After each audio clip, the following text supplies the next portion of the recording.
saya akan membahas mengenai 5 cabang dari linguistik. Cabang linguistik yang pertama ada fonologi, ilmu yang mempelajari tentang bunyi bahasa. Fonologi di sini ada 2. Yang pertama fonem. Dalam bahasa Indonesia terdiri dari huruf vokal dan huruf konsonan.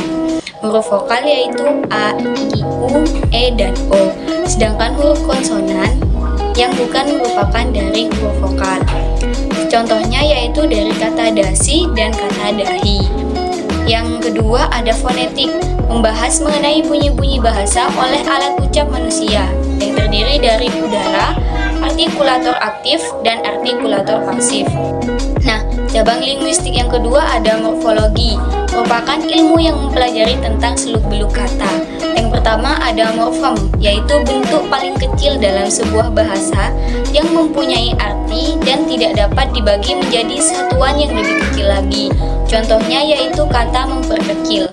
Yang kedua ada morf, adalah wujud konkret dari suatu morfem yang menunjuk pada ciri bentuk atau struktur fonemis dari suatu morfem.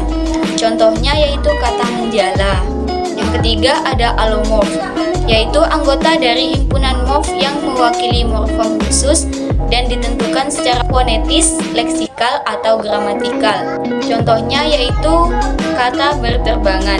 Cabang linguistik yang ketiga ada sintaksis, merupakan tata kalimat dalam bahasa Indonesia dengan satuan terkecilnya adalah kata.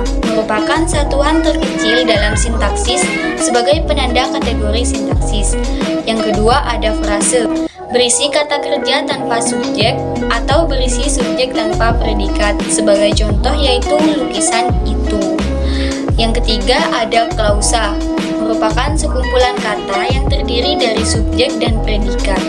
Kalimat paling sederhana terdiri dari satu klausa, sedangkan kalimat yang lebih rumitnya terdiri dari beberapa klausa. Contoh kalimatnya yaitu, aku tidak tahu kalau kamu membuat lukisan itu. Yang keempat itu ada kalimat yang merupakan satuan bahasa berupa kata atau rangkaian kata yang dapat berdiri sendiri dan menyatakan makna yang lengkap yang merupakan satuan bahasa terkecil.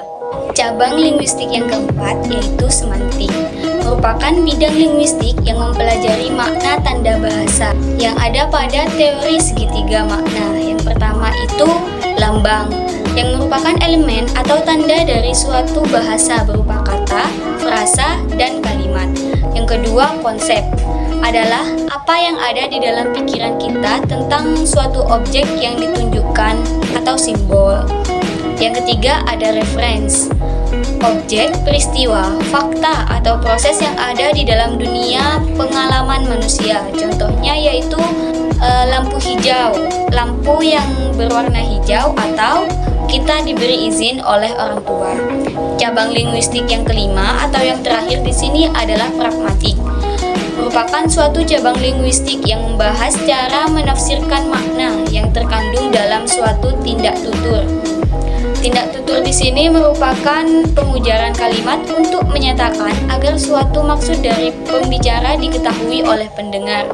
Contohnya, pada kalimat tanya, jam berapa sekarang Dik? Tutur yang diajukan oleh seorang ibu kos yang ditunjukkan kepada seorang mahasiswa laki-laki yang sedang bertamu ke kos mahasiswa perempuan sampai larut malam. Tutur yang kedua diajukan oleh seorang mahasiswa senior yang tidak membawa jam dan akan mengikuti ujian yang ditunjukkan kepada mahasiswa junior yang sedang duduk di taman yang kebetulan membawa jam tangan. Sekian dari saya. Wassalamualaikum warahmatullahi wabarakatuh.